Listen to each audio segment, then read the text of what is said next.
My dear Indians, very good afternoon from Commander Sudhir Kumar. As you know that I keep coming in and keep talking to you, I apprise you the latest developments about India, and then I keep requesting you that you must have pride in India, the ancient India. We know that India evolved because we have the centuries old, thousand years old civilization, the only civilization which has survived. It could survive. We have to give a thought to it, how we could survive. And it is only due to that our Maharishis, our saints, our leaders in the past, they have given so much to India that once upon a time India was called Sone ki Chidiya. It means our trades, our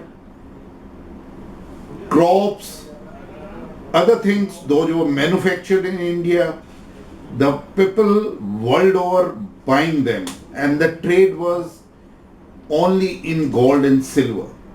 And when we were getting the gold, silver in return of what we were sending outside, or we were doing export outside, by which India became Sone ki Chidiya.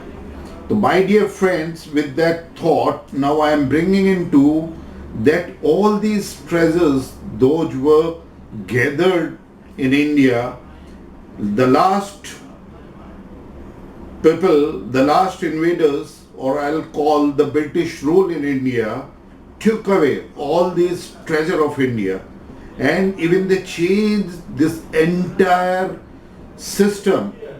They were taking the things from India and they were buying that, whatever collection and the excise duty and the taxes they were collecting from Indian itself, and taking all these Indian products to UK and supplying to the world over, and in return the UK East India Company or the British, they were getting gold and silver in return.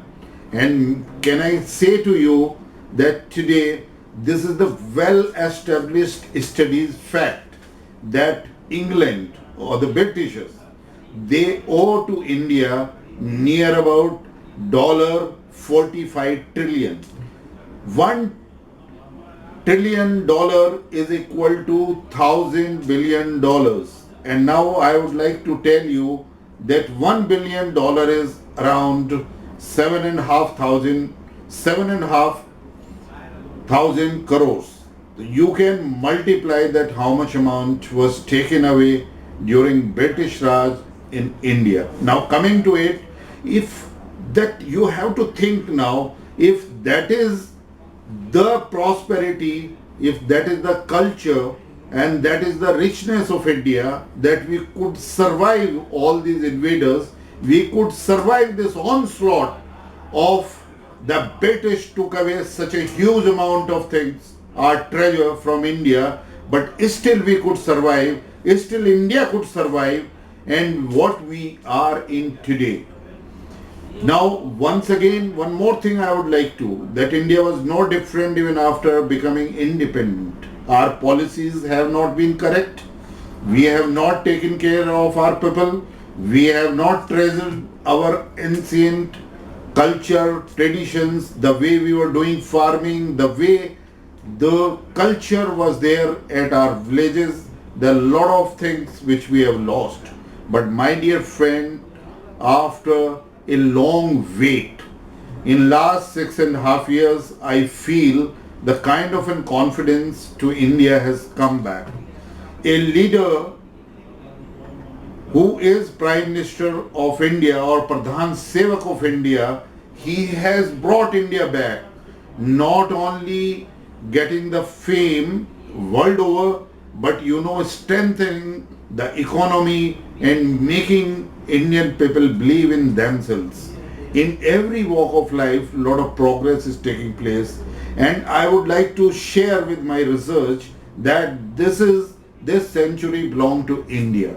We might have lost the progress in last 3 industrial revolutions, those took place, but now this IR 4.0, and this century belongs to India, and this opportunity is coming after a millennium. We must not lose this opportunity.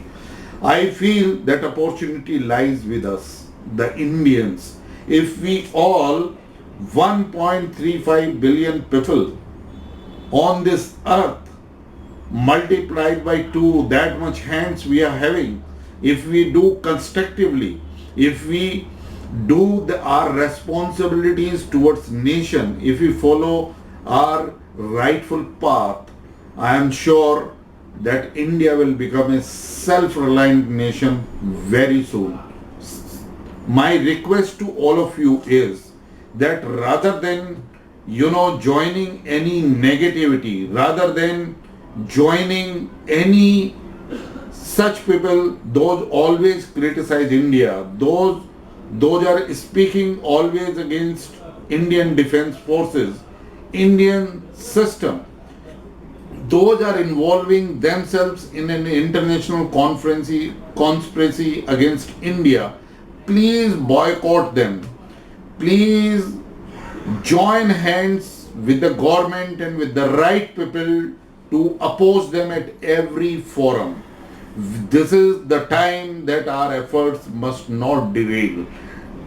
Especially, I would like to give an example that in last 6.5 years, we did that kind of a preparation for our defense forces that today we have shown our might to China on one side and on the other side to Pakistan. The China has to withdraw whatever they entered into our border.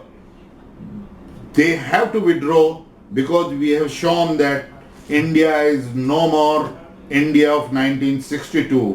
Today we are in world power, not only militarily but economically. We have to make our social fabric strong. We have to show that commitment. We stand united. We don't follow the states or any particular faith or religion or any other thing blindly, but contributing towards the national initiative. We have to have a collective consciousness towards national initiative. We have to show our duties and responsibilities, that what we can do for our nation.